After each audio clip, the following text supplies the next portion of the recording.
I want to say an incredible word of thanks to the World Food Prize professional staff. You know, there's 10 of us. There's a couple more in the picture than that, but there were people coming and going. But basically, we're a 10-member staff who plan all of these events and then implement them with the help of a very large number of people who come together and help us. But I want to start by asking my staff, the World Food Prize staff who are here, please stand up so we can thank you, so I can thank you, and this. So where are they? Where are you at? Here, over here, some. Over here, some. Where's Michelle? Small teams can do incredible things, and so when they're so well coordinated by our Vice President Michelle Hussein, some of my dear friends from working with Governor Ray, Nikki Schissel, and Ed Redfern have been here for 20 years doing all of this, or other staff. So no, I can have a lot of ideas, but they're the ones who make all of this happen. Now, we also have George Washington Carver interns. These are college students who come work with us. They spend some months. They work directly with my staff. We're the GWC interns around. They're probably still out working, but please join me in thanking them for their great work.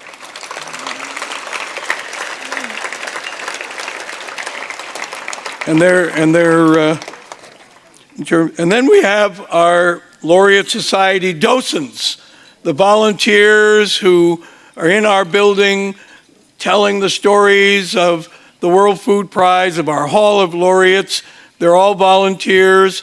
They're members of the Laureate Society that Ms. Schissel, Nikki Schissel leads. Where are the World Food Prize docents? Stand up.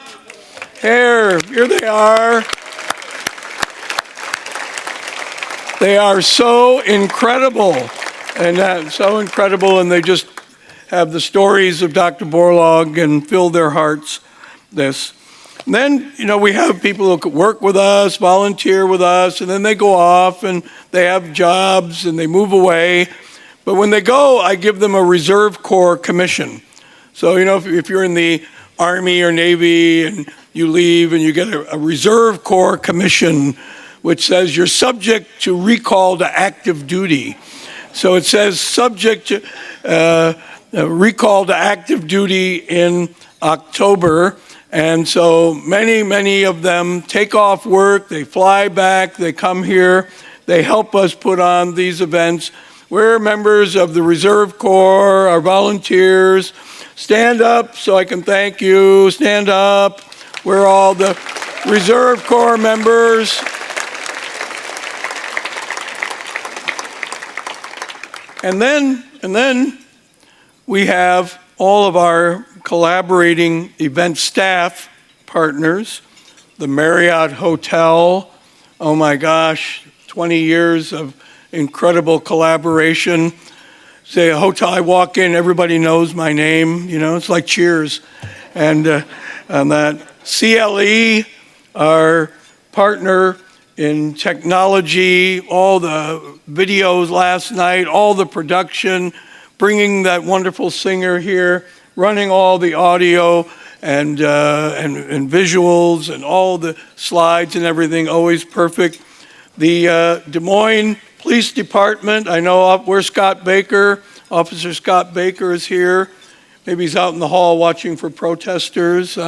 No, but we have such an incredible partnership with them. American Security and Investigations there who work with us, do all these background checks and providing the security here in the building. And DMS, Kate Benasiak and her team, they organize all the drivers and volunteers from the community to come here. All of you from those organizations, please stand up so I can thank you, so we all can thank you. Marriott, CLE, Des Moines Police, American Security, and DMS. I got to say a special word of thanks to the World Food Prize Selection Committee. So we have Dr. Gabisa Ejeta, the chair. Dr. Ejeta, stand up. And he has a number of other people who serve with him. I'm not supposed to reveal who they are, but I have a slide. So here are the other members of the selection committee. You thought I was going to give it away on my last day, but my gosh, the incredible job they do year after year picking the laureate to come. And that's so, we're so grateful to you. So enjoy your lunch. I'm going to be back up afterwards with our chairman, Jahn Ruan. We have some further presentations to our laureate, Simon Groot. And then we're going to have the highlight of the luncheon, the fireside chat with Simon Groot and Dr. Molly Jahn. So we'll be there. So stick around, as they say on SNL. We'll be right back.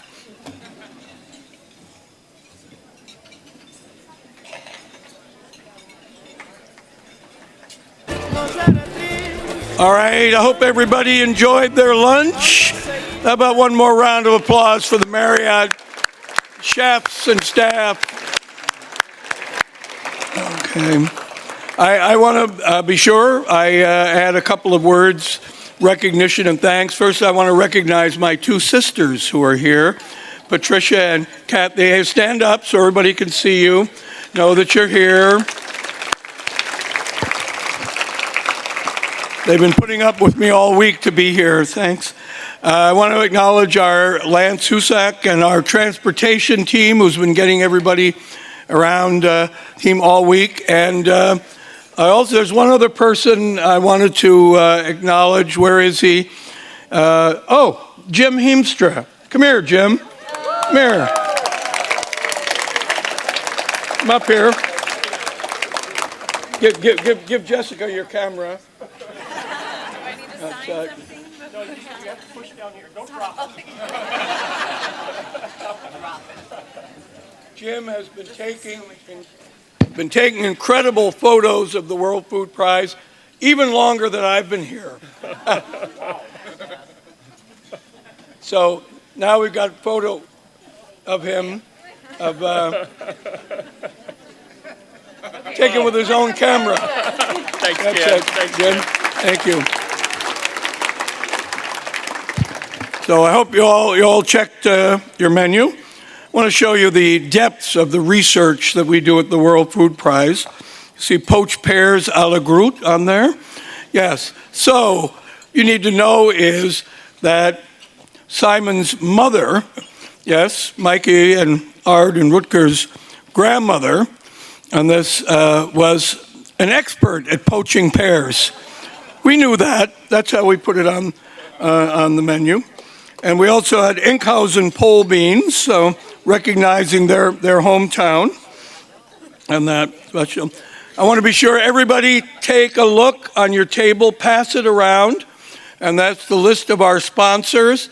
See, it's an amazing compilation. When I came, we had 4 sponsors. Gave us a total of $45,000. Now we have over 70 sponsors who give us a total of $1.7 million. So, and that, thank you, all of you who are here. I want you to know that Dr. Akinwumi Adesina launched his book yesterday, as well as his fellows, Against All Odds, written by Leon Hesser, who did a Norman Borlaug biography book. So, and I think there's still some for sale out over by the elevator. So stop by, and I don't get any cut, I promise, on this. So now we're to a point where we have some additional recognition for the laureate. Last night got the sculpture and that, but if I could invite Simon Groot and our chairman, Jahn Ruan III, to please come up to the stage. we'll have the presentation of the Laureate Diploma.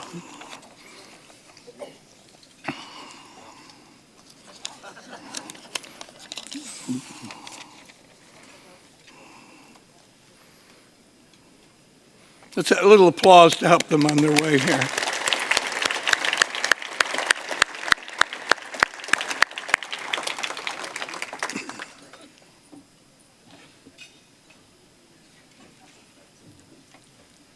So Jeannie Borlaug, who's here, Jeannie Borlaug Lobby, who's here, would know that when I first came, her dad, Dr. Norman Borlaug, said, when you get the Nobel Prize, you get a diploma. We don't have a diploma. So his wish was my command. So we created the World Food Prize Laureate Diploma. I had to make up a lot of them to give to the laureates before I came. And so we've caught up there. And we now have the presentation of the 2019 Laureate Diploma from Jahn Ruan. So Jahn, you can...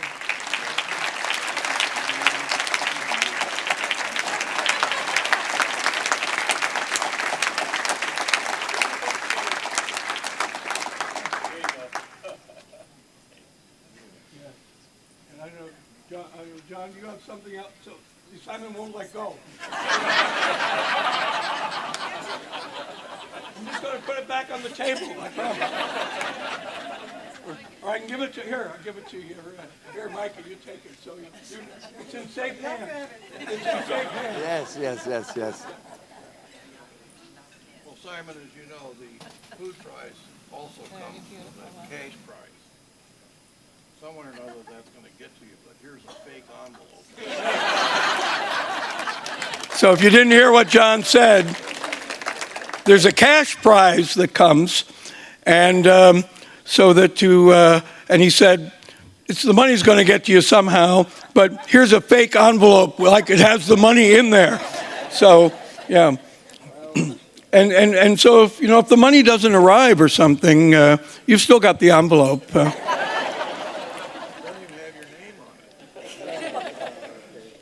Can I say a few Yes, words sure. about this Here, come over here. wonderful Come over here. prize? Over the Okay. microphone. Yes.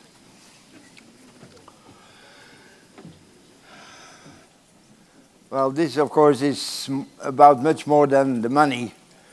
And I've been so proud to have been honored in so many ways during the last few days. And now that I have received this token of what it's supposed to be, but during the party last night, I had the chance also to explain what the intention is of how to spend the money. And I think this is a wider audience than we had last night, so let me repeat that message. East-West, as I mentioned on several occasions, is now engaged in trying to start the innovation process of vegetable farming in Africa. We have several teams on the ground in some of the countries. One of the countries is Uganda, where we see great perspectives in developing the farmer skills and introducing better seeds. That's usual combination that we have practiced in Asia and which has been so successful. And now in Uganda, there is a lot of need for farmer extension work in innovating, introducing innovating seeds. And we will spend the money on supporting and extending that knowledge transfer program in Uganda. Thank you very much. Yes. Whoa. Yes. So let me invite John. You can return to your seat there, and Simon, why don't you sit on the other side over here, and that, and now we'll get to the main event. I want to please, Simon, be comfortable and sit down. That's if you want to, you can stand for the whole fireside chat, and that. So I want you to know I had a wonderful events, not vegetables, but this morning I was with Jan Lowe and Maria Andrade and Robert Mwanga from the International Potato Center. They were our 2016 World Food Prize laureates, and they told me they have a new high-performing strain of orange flesh sweet potatoes in Mozambique that's been named Ambassador Ken. So, yeah, so it's, I said, I hope they don't wither on the vine like I do. So, anyway, so now I want to introduce Dr. Molly Jahn. She leads an independent research group in Madison, Wisconsin, where I used to live, and as a professor on leave from the University of Wisconsin, where she holds appointments in the Global Health Institute, the Nelson Institute for Environmental Studies, and the law school.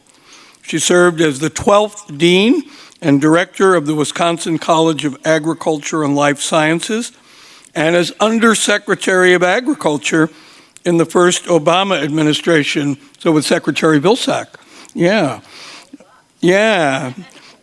She recently co-authored a major study for Lloyd's of London on evolving risk in the global food system. But most importantly for today, she is a vegetable breeder who serves on the Science Advisory Board of East West Seeds. Dr. Molly Jahn.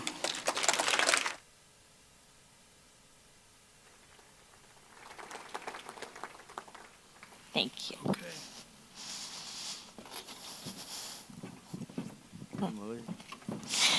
That's a good job.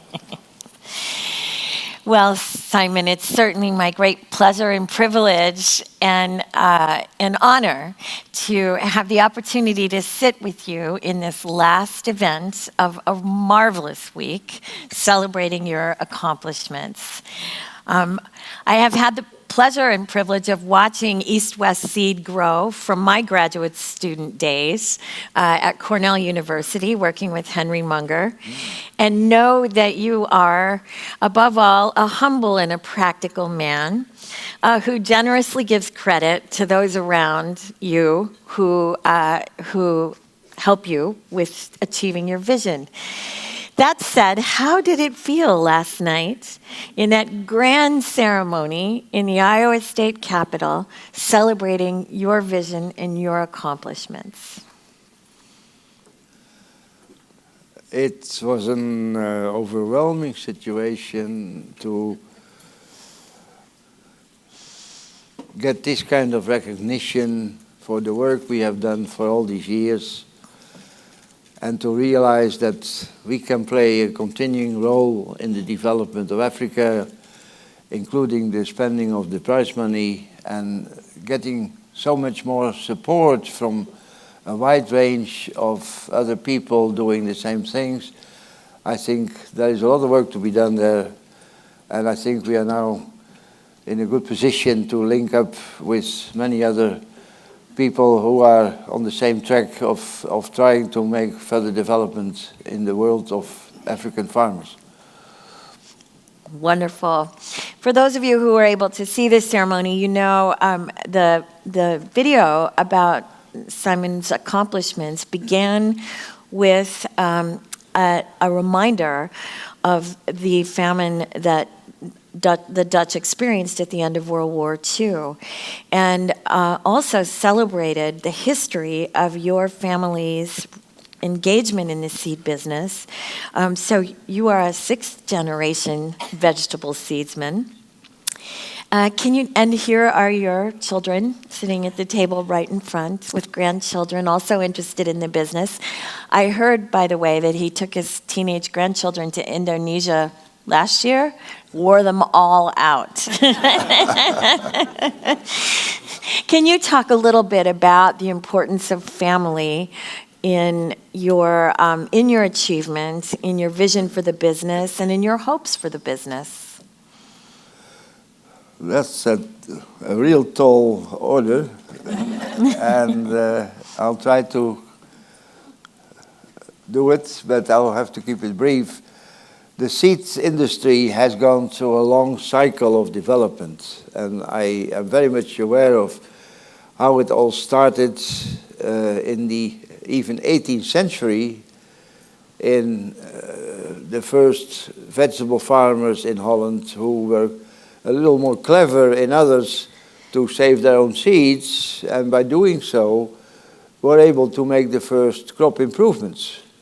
These were the old primitive systems of selection, and we have gone through so many stages of crop improvement technologies, as you are very well aware, and we trying to make the use of all the tools that are available now. But I think the yeast industry has a very long history, and because Iowa is a place where a very crucial chapter of the industry's history took place when Henry Wallace got himself into the corn seed industry and really started, with the help of all the scientists here at Iowa State University, I assume, the start of the hybrid corn business. And that was really the first crop where hybrids started to play a crucial role in the crop improvement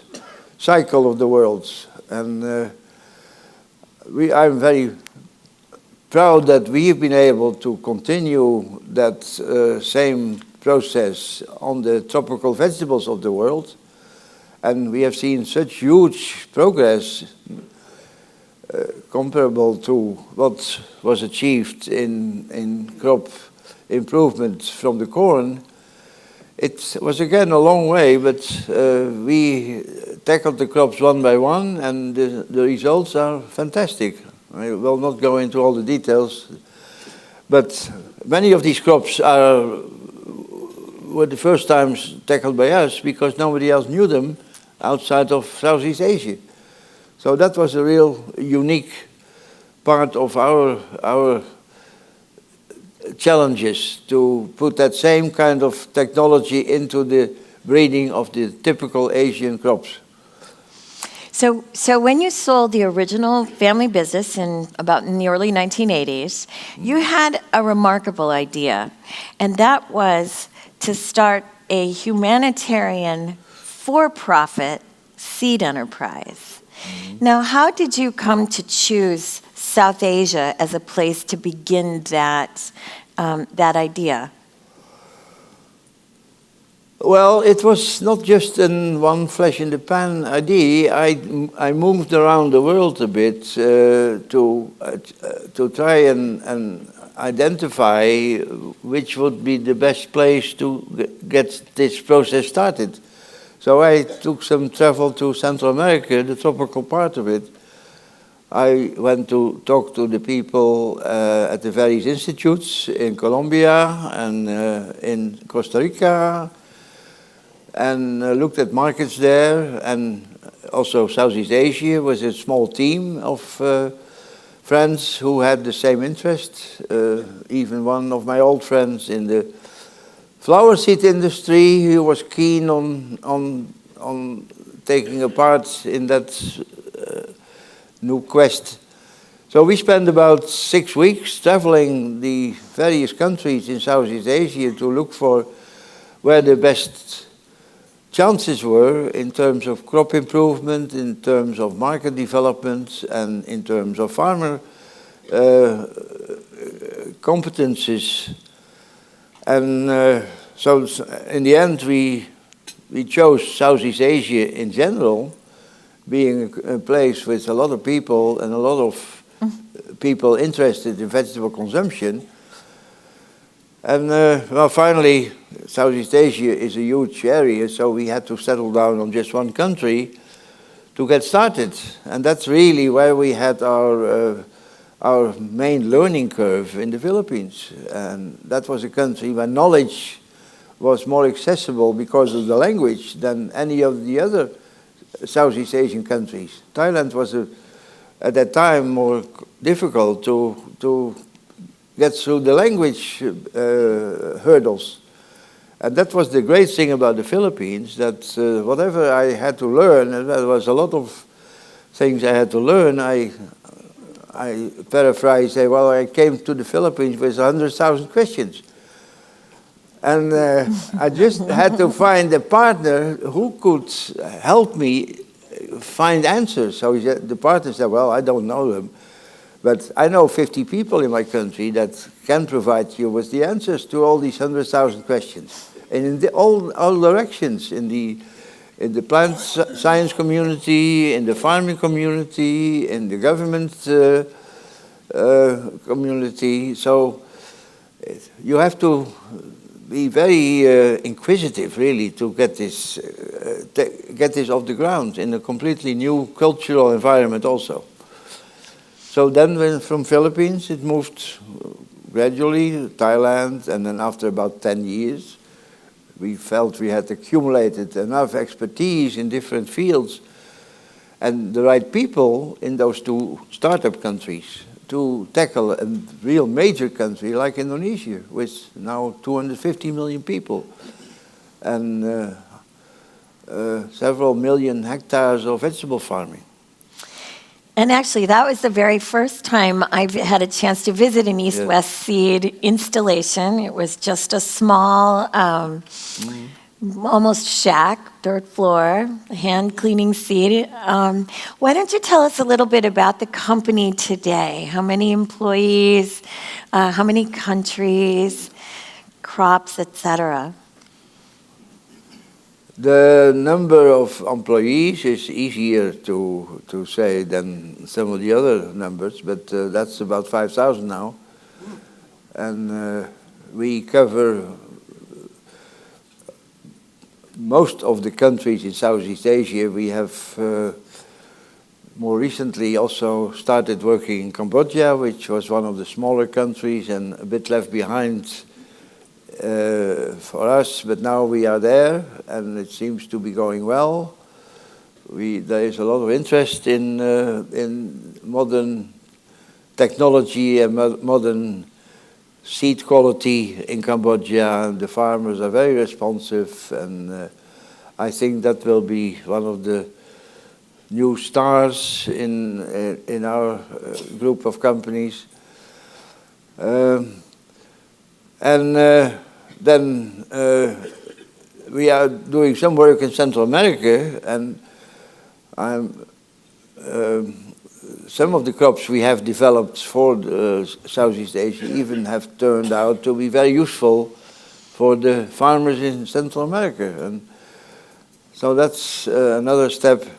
India is also on our list now. So the number of countries, I think, is now about 16, and Africa has a lot more countries, so that's we can also do that one by one. That's how we do it. It has to be a locally supported program, and it has to be done with local people. This kind of development is very much localized. It depends on eating habits, on crops, on farming habits, and a number of other variables. So this is the way we have done it in Asia. I think we can repeat that in Asia now. And I think this focus that the company has had on a strategy for building markets and building sustained relationships in those markets to support both the delivery of the products and the growth of those products and then the consumption of those products. Yes. Has time and time again proven to be a very successful strategy, resulting in East-West being named in multiple years #1 for seed access.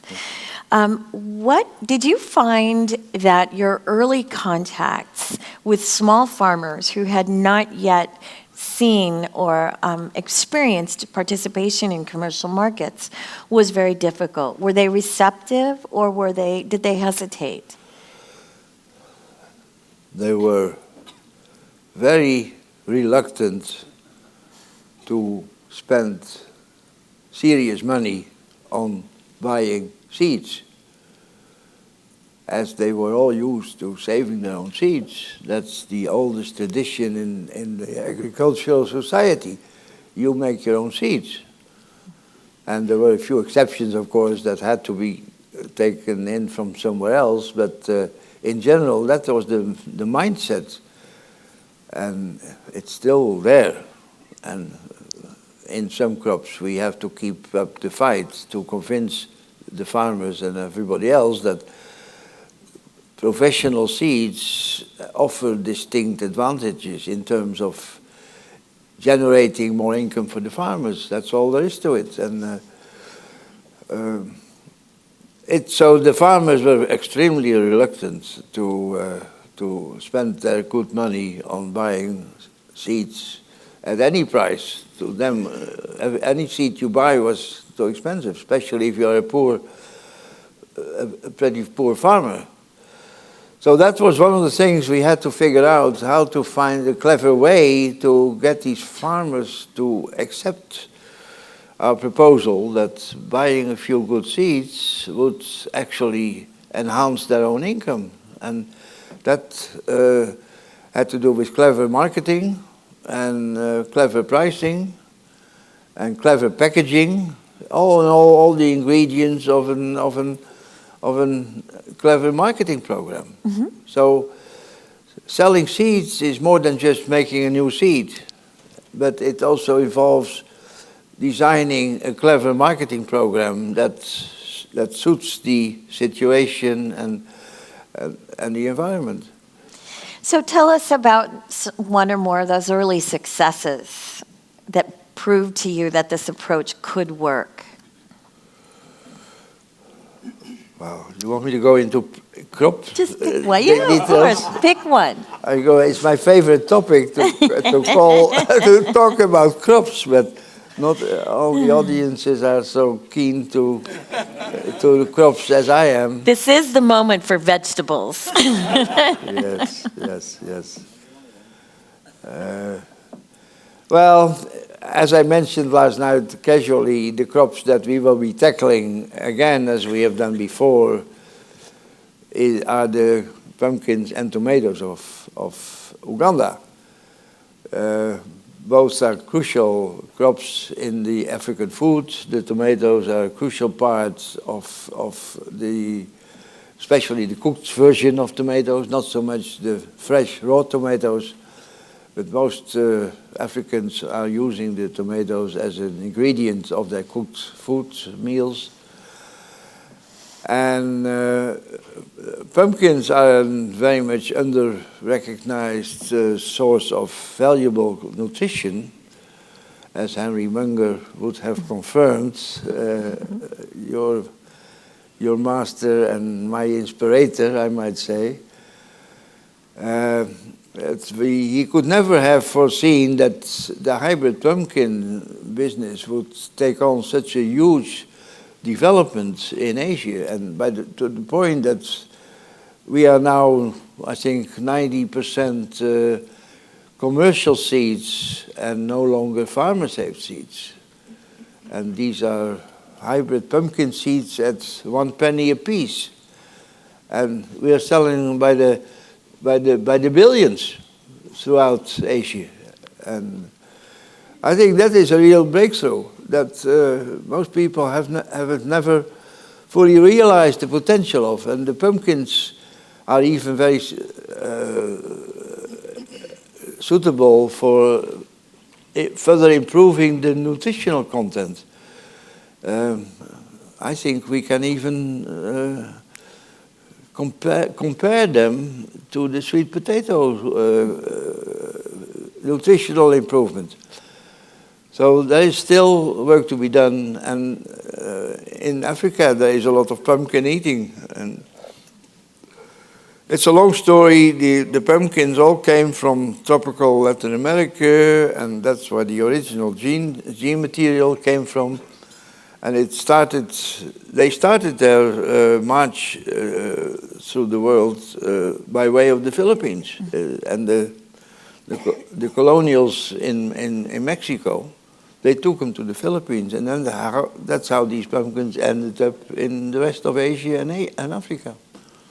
So over and over, you have identified types that are acceptable to local populations. Yes. You've come in with adapted, healthy and high quality seed, Yes. and you've brought technologies as simple but important and powerful as hybrids, Yes. and have made the company that is East West Seed today. In the context of the last 40 years of your work with East West Seed, and now as a World Food Prize laureate, what do you see is the path forward? What do you and your family see is the path forward for East West Seed? You've mentioned Africa. Maybe you can talk a little bit more about your aspirations for Africa and elsewhere in the world. Well, we are just at the beginning of our African programs, and I'm not a futurist. I think there is a potential. We are now operating in a few countries. We discovered a few crops, typical African crops, that have huge improvement potential and have been completely neglected by any other program, I think. One of them is okra. Okra is a huge crop in Africa, and it's daily food in different forms, both fresh and dry. And dry okra is a major part of it's a slightly different botanical type from the fresh type. But both types have great value for development. And we have a small program on okra improvement now in West Africa that's exploring the options and collecting the materials. And so there is a good start there. That is, I think, another future crop where modern technologies in breeding will make a huge difference. And again, you're talking millions of hectares of okra farming in West Africa, especially Nigeria and the other West African countries. We've talked now about some of your successes. Perhaps you could share with us some of the most pressing concerns you see for smallholder farmers who may be your customers and the communities in which they live. Yeah, well, this is a sort of a socio-economic issue, is that we think that small farmers should have more opportunities to be lifted out of their chronic poverty. And then in general, I think vegetable farming offers more opportunities for small acre farming to increase the yield they can obtain from their lands. To put it bluntly, in a country like the Philippines, we have engaged ourselves in this, what we call a crop substitution program. We tell many farmers, just give up farming rice. There's plenty of rice in the world. And grow more vegetables because there is more money. It's a very simple message. And many small farmers are recognizing that. And because long term, we have to look at the rice supplies. But currently, there is still a glut in the rice markets, global rice markets. The rice is selling at an extremely low price. And being a small rice farmer in the Philippines means chronic poverty, basically. So we think there is this opportunity of breaking, not all of them, of course, but by switching into more high-value crops. One of Henry Munger's favorite points to make about vegetables was when time was considered in overall yield, vegetables become highly productive for calories and protein, as well as micronutrients, as well as nutrients in general. Yes. You have recognized this in the commitment that East West Seed brings to supporting organizations coming into areas that have recently experienced major natural catastrophes. The cyclone in the Philippines, in Myanmar, most recently in Mozambique. Yes. What are some of the characteristics of vegetables that make them especially suitable for a place in an emergency response? Some of the vegetables, and that goes especially for the leafy vegetables, and Asia has quite a few of those that are hardly known anywhere else, can be produced in a very short time. The champions are one that is all over Southeast Asia, that's called the water spinach or water convolvulus, or many local names, of course, which is a crop that will produce 18 tons of leaf in 3 weeks' time from between planting the seeds and getting the leaves ready for harvest. So that is a huge potential crop for fast relief and also for generating income, because the crop is able to generate decent market pricing, and it's easy to handle. It needs rain, so it cannot be handled, or rain, or whatever source of water is available. But and there are a few more like that, and I think these are unique opportunities, and they also exist in the traditional African leafies that we are looking more closely at now. Mm-hmm. Are there any of those species, in addition to kangkong or water spinach, that stand out for you? Well, there are some of the crops in Asia have an originally Chinese origin. Many of the South Asian vegetable crops originated in that huge country of China, where vegetable farming was already well established, maybe 1,000 years before anywhere else in Southeast Asia. So some of these leafy crops are of Chinese origin, and well, we were able to add a few useful properties to these crops over the years, but they are still there, and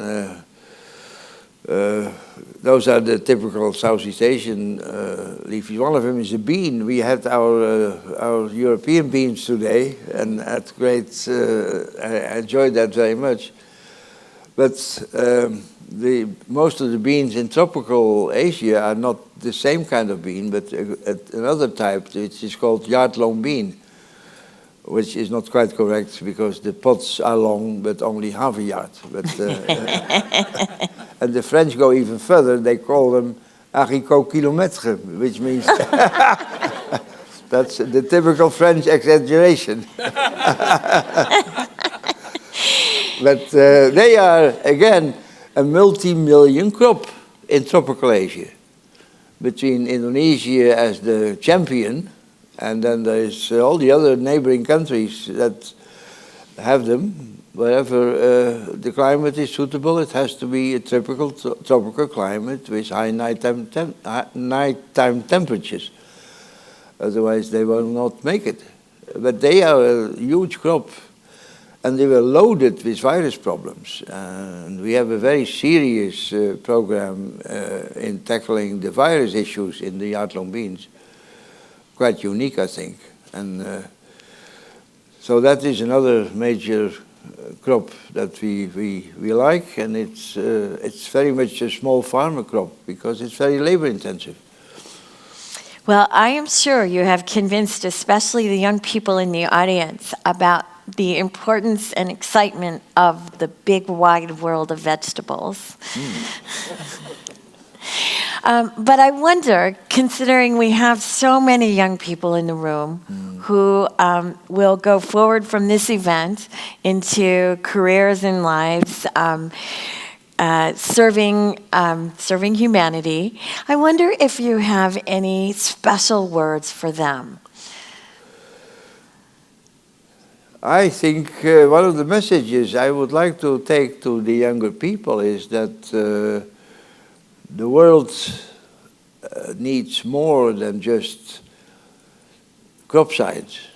It needs people also that can play an active role in introducing a more modern way of marketing, because everything you do needs to be positioned into a marketing situation in every country. And it's not a subject that is so obvious for most people.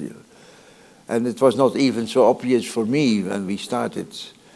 I had a sort of affinity for it because it's in my educational background. And I was able to make use of it and further develop these analytical skills of how can we advance the markets in these countries. Everything has to fit into a market system before it can yield economic results. You have to create a way to increase the market value of a product, and that takes another approach and another type of thinking. And there is a lot of opportunities in all these countries for joining that quest for developing better functioning markets for these products. So teamwork, teamwork, teamwork, Yes. right? Yes. Well, you stressed last night that your success drew from science and business, Yes. from a base in the past and a focus on the present and future, from the strength that you drew from your family and you have now shared with your family here and this family out there. And I know on behalf of everyone in the room and everyone around the world who has benefited, the millions and millions of people who have benefited from the work of East West Seed, from that dream of a humanitarian for-profit enterprise selling high-quality vegetable seed to smallholders. We thank you for your accomplishment and for your inspiration. Thank you very much, Molly.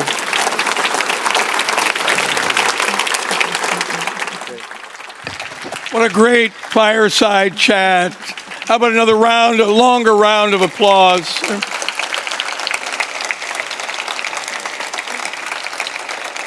That was wonderful.